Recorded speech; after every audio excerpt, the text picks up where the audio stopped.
Unajua mimi nilikuwa nahadithiwa tu, sikuwahi kuona wala kusikia.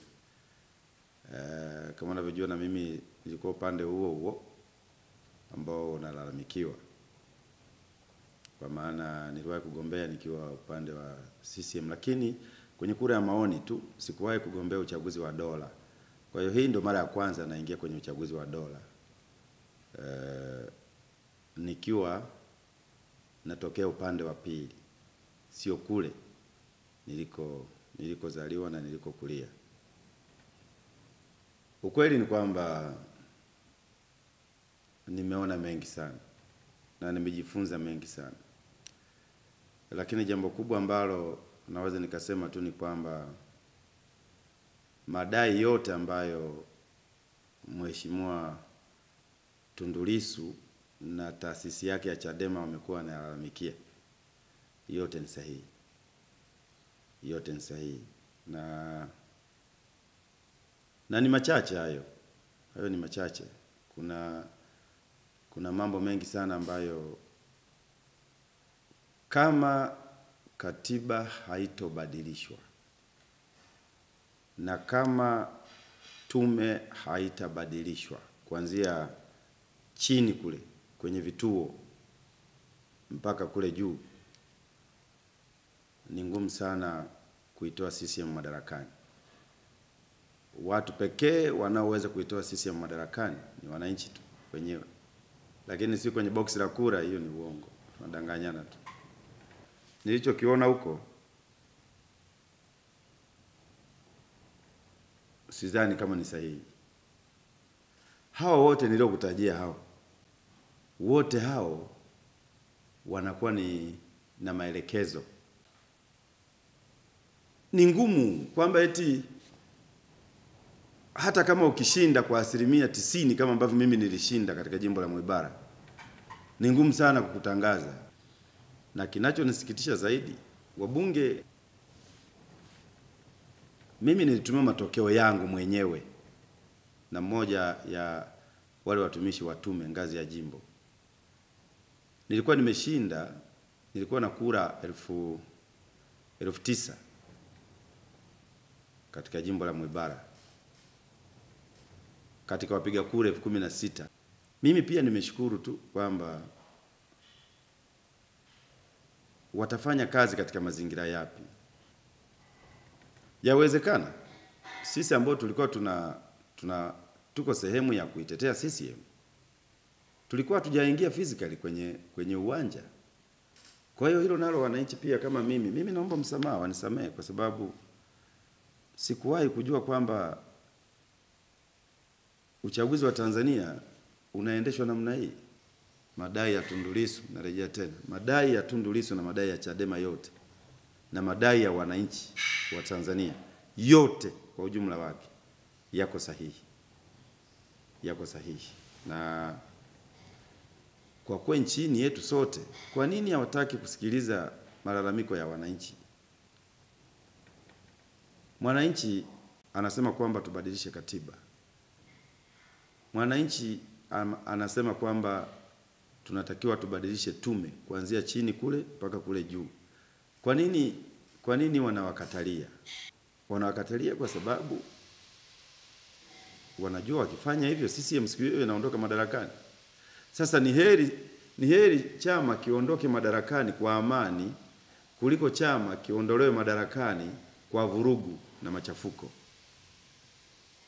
Kwa saa nyingine haya matatizo yote ya nchi yetu yanaletwa na CCM tu, kwa sababu ya ukaidi wao na dharau zao, kwa sababu kiburi cha CCM kinatoka huko tu. Hawana kura tena kwa wananchi, hawana ushawishi kwa wananchi, hawana chochote kwa wananchi. Wanategemea. Na kwa nini wanadharau? Kwa nini wanakuwa na kiburi hawa CCM? Hivyo viburi vinatoka wapi?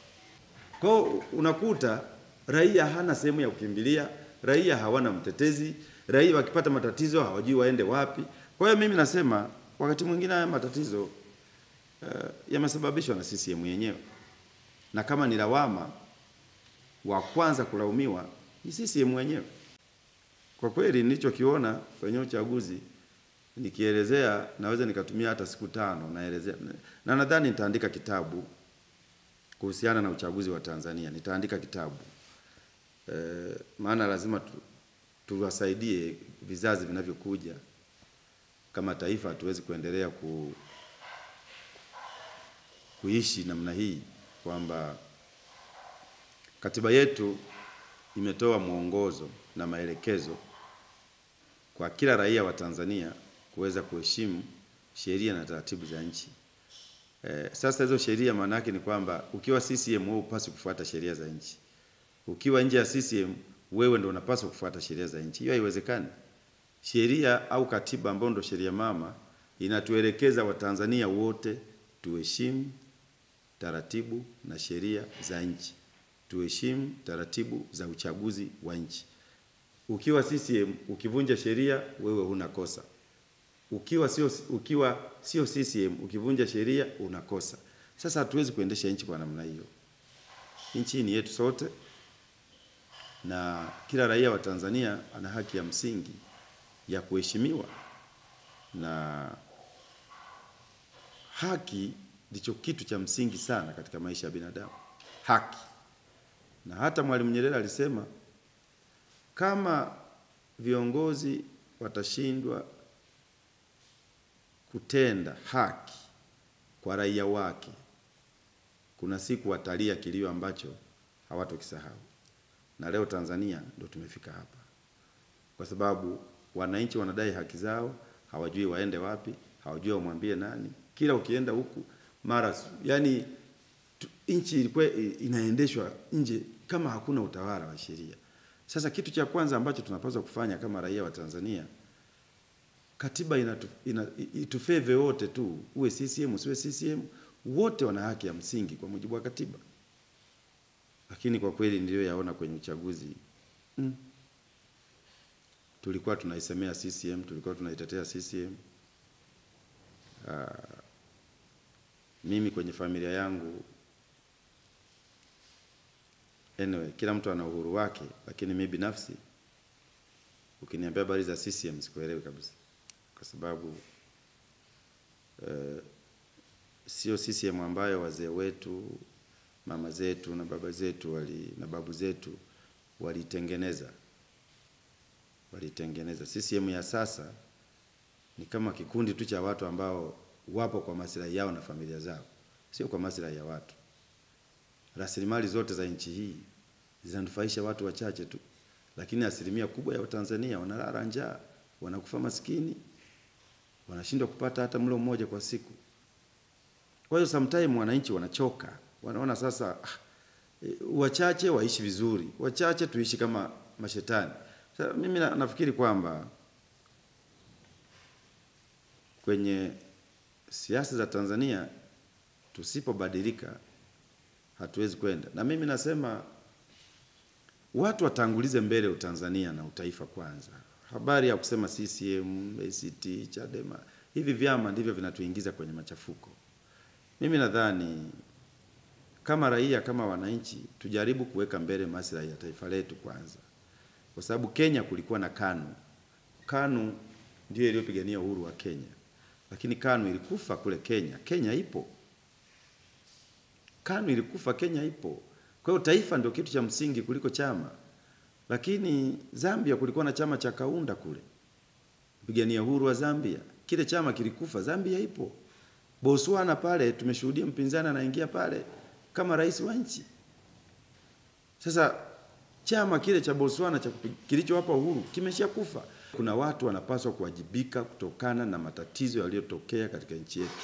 Na wanaopaswa kuwajibika wa kwanza kabisa ni tume, kwenye ngazi ya kijiji, kwenye ngazi ya kata na kwenye ngazi ya wilaya. Wengine ni wakuu wa wilaya, wanatakiwa wajibike kabisa. Yani wanatakiwa washtakiwe kwa sababu na wao wameshiriki sana kuvuruga uchaguzi huu. Hawa wananchi ambao leo wengine hawajui watoto wao wako wapi, wamepotelea wapi. Lakini wabunge wameshaitana Dodoma bila hata aibu. Yani ndio ujue kwamba CCM aibu hawana. Yani pamoja na matatizo tunayopitia wameshaitana bungeni. Kama nchi tu tuliombea taifa letu. tuliombee taifa letu liwe salama, liwe na amani, na wale waliohusika kwa namna moja ama nyingine kuleta machafuko kutokana na uchaguzi wawajibishwe tu. Na kuwajibishwa tu haitoshi, washtakiwe pia. Kwa sababu kama nchi lazima tuendeshe nchi yetu kwa misingi ya haki za binadamu, kwa misingi ya utawala bora, kwa misingi ya sheria.